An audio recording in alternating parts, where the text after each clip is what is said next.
One of the highlight scenes of Hands Through Face would be a scene with Cassandra's hands going through Mr. Paradox's face. You literally see every pore on his face. It's fantastic effects, very, very cringeworthy. In our development process, we played with different skin thicknesses, and I liked it thinner because we actually want to start seeing the details of her like knuckles in his skin. There's definitely a skull in those heads, and she definitely works around it. And then when the fingers go over the eyeballs pop out, and it's great. So for Hands Through Face, Sean and the VFX team started out with comic book reference. There's some key comic book frames that we really tried to match, where it goes straight up through here, and her fingers like to come out the nostrils and the eyeballs and the ears. Whenever we are replacing limbs or replacing faces, we'll often put tracking markers on. Emma's hand has to go somewhere, so we would just put it off to the side or this side or out of frame. Then we would do clean plates on the day to clean up the arm or the hand.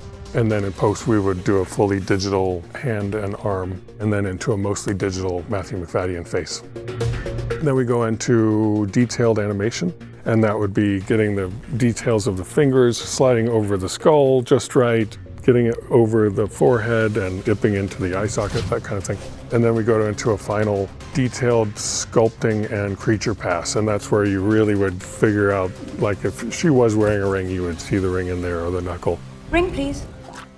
Oh my God. Our heroes go to Cassandra's lair twice.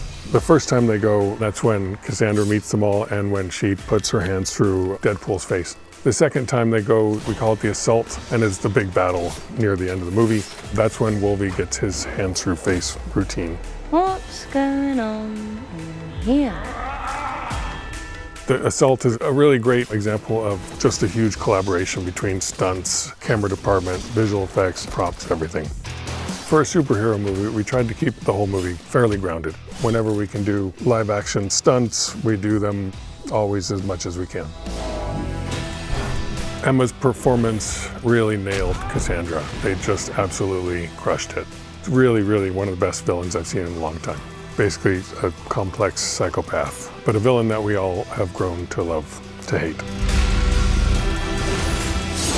Oh, this is so silly.